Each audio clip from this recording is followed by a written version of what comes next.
Now, a very common question that we get is how accurate are the anchor text suggestions that we're providing? So I wanted to give you some insights on how these suggestions are generated. First of all, I'm AJ Pagdell, the founder of Linkio, and I also run a link building service called Outreach Mama. We build thousands of links a month, and anchor text was an issue in terms of planning it, knowing what to build, when to build it.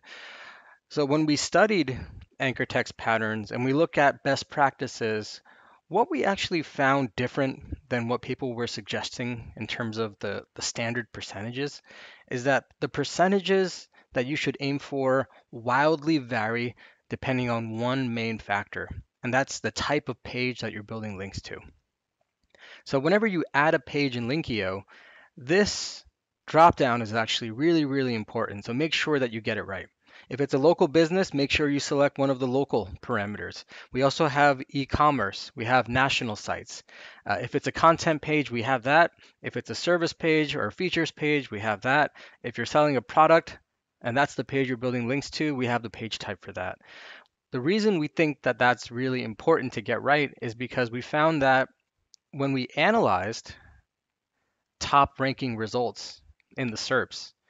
At first, it seemed like the percentages were just all over the board, but then we decided to group these results by page type, and we found that ideal percentages with pages that share page types were actually very similar. So, like e-commerce product page types have similar percentages, and a local business service page has similar percentages. So, when in doubt,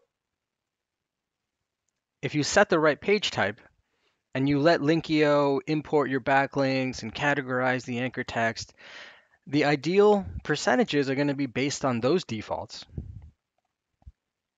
And then when you go to the suggestions tab, it's the simple algorithm that's basically getting you closer to the ideal one anchor text at a time. Now, within Linkio, there's one way to get even better recommendations, and that's to add your direct competitors into the system. So if you've noticed our competitors tab,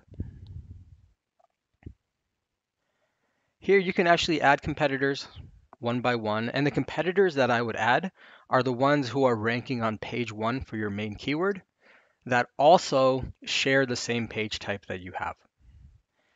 So once you add the competitors into the system, Linkio will import the backlinks. It's going to crawl and index check them. And for the links that pass SEO value, it's going to categorize that anchor text. And then if you add several competitors, what you end up with are percentages. And then Linkio takes that average score, and you can actually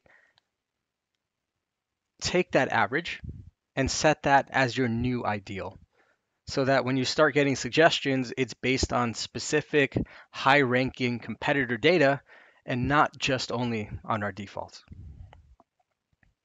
A few best practices for this, like I mentioned, if you're going to add competitors, only add the ones that share your specific page type. If you look at the SERP, sometimes a home page is ranking, sometimes a content page is ranking, sometimes a commercial page is ranking. Now, if what you're trying to rank is a content page, then all you need to do is import the content page competitors. And when you do add competitors, make sure you add the brand name variations. Maybe there's a space, maybe there's a misspelling. This helps with the categorization algorithm, and it makes sure that your percentages that you're targeting are going to be correct. And then sometimes a result can rank in SERP and not actually have many backlinks to that specific page.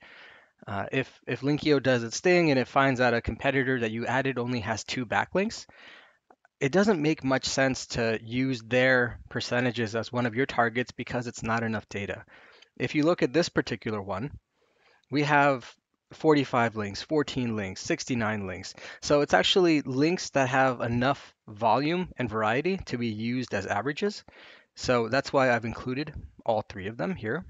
And that's why these percentages are the ones I'm targeting for my SEO tutorial page. So I hope that was helpful. Let me know if you have any questions.